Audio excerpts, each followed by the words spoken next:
Hi guys, thank you for taking the time to view this short video, and thank you for considering partnering with us as we look to an expansion at Stillwater Evangelical Free Church. At SEFC, we seek to build disciples of Jesus who magnify, mature, minister, and multiply. In order to do that effectively in the years to come, we believe that our facility requires some important improvements. Now, this building has served our body well for the past 30 years. It was first built in 1991 and then further expanded about 10 years later. Both of those endeavors required faith in God's continued blessing, as well as great amount of sacrificial giving on the part of the congregation. As a church, we believe it is time to expand again. In the last few years, we've experienced consistent growth that is outpacing our available space. Our infant and children's ministry rooms are overflowing and outdated. We have a need for bigger and more accessible bathrooms for people of all abilities. We intend to encourage fellowship with bigger hallways and more accessible community space. And we desire to have an entryway that declares to newcomers as they walk in the quality of people and teaching that fills this church. You can find out more about the building project and its specifics by going onto our website by simply clicking the link in this video description. And now I want to invite Scott Larson, the head of our generosity team, to take a moment to explain how the fundraising will work. And he'll share some exciting news about where we currently sit financially. Hi, my name is Scott. I get the privilege of serving as the chairman of our generosity campaign team here at Stillwater Evangelical Free Church. I know that Nick has spent a little bit of time sharing with you about the upcoming building project that will not only remodel but expand our church facility. The purpose of our generosity campaign is to help provide financial resourcing to make that building project possible. Our goal is to raise $720,000 in committed contributions that'll be collected over the next 3 years, money that will be above and beyond our normal giving to our church budget and operation. We've actually started the process of not only communicating about our generosity campaign, but also collecting early commitments and pledges. The campaign team has met with some of the church leaders, elders, teachers, etc., and talked with them about the generosity campaign and our fundraising effort. And I'm very excited to share that as we announced at our gala dinner last Saturday night, that our early commitments already total more than $470,000.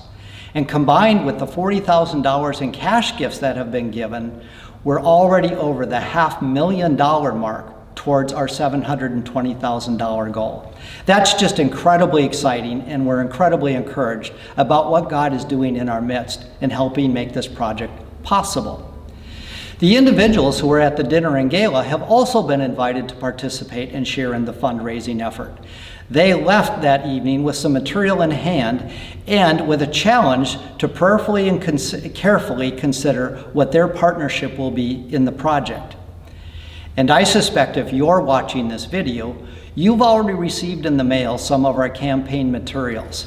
There would have been a little booklet about the campaign explaining not only what our hope and aspiration for the building project is, but some thoughts and suggestions about how you and your wife or your husband and your family as a unit might consider your financial partnership in our campaign. Our hope and goal is that everyone who considers Stillwater Evangelical Free Church to be their church home will not only partner, but will partner generously in our campaign to make our fundraising goal possible. But what do you do in terms of participating and sharing in our campaign? Well, as I mentioned, take the time to read the little booklet, and then in the packet of materials you'll receive, you will find a 2-panel pledge card. And our request is very simple. After thoughtfully and prayerfully considering what you and your household might do in response, just fill out the pledge card, both sides. Tear it apart and keep one card for yourself and the other one return to the church. You can return it to the church in one of two ways. You can either bring it on a Sunday morning and place it in the offering plate, Or if you prefer, you could simply put it in the envelope that was provided in the packet, addressed to the church office already, and just mail it, and we'll get it and record it in that way. Together, we can accomplish what none of us can do alone. And our hope and goal is not only to raise more than $720,000 as a campaign goal, but to have everyone who's a part of our church participate in the campaign. Now, just a final thought. If by chance you don't remember receiving this material, or perhaps you're newer to our church family and you are not at our banquet and gala on Saturday night, we will have some extra packets available for you in the church office. You can simply call the church office and request from our secretary, Jackie, and we'll mail one out to you. Or if you'd like and you would like more information about the campaign, feel free to call me personally.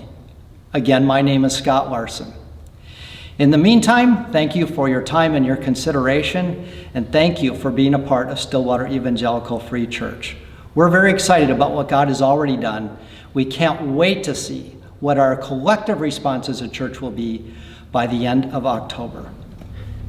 As you can see, we're off to a great start. If you've already made a pledge to remember the past, embrace the future, thank you. If you have not, I'm personally asking you to consider investing in this project. I'd argue that there are many reasons you should give, and give generously. But I simply want to leave you with one thought: cost.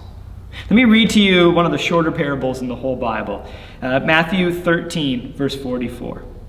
It says, "The kingdom of heaven is like a treasure hidden in a field, which a man found and covered up. Then in his joy, he goes and sells all that he has and buys that field." Now, that parable primarily speaks of the value of the kingdom of God, but it also speaks about what we as believers should be willing to give up to obtain the kingdom. It will cost you something to give to this campaign.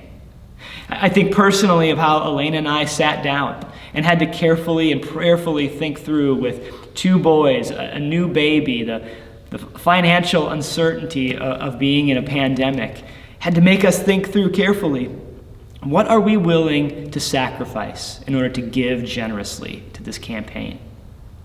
Giving comes with a cost. But we also must understand that not giving is costly too. Because in the scriptures, joy and blessing from God are inseparably linked to sacrificial giving.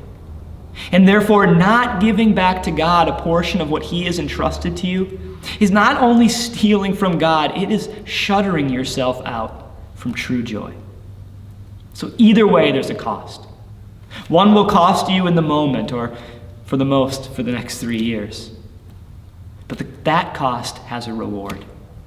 It has the reward of investing in the kingdom, the reward of building into the spiritual development of those who will come after you, the reward of transferring your earthly money into eternal treasures in heaven.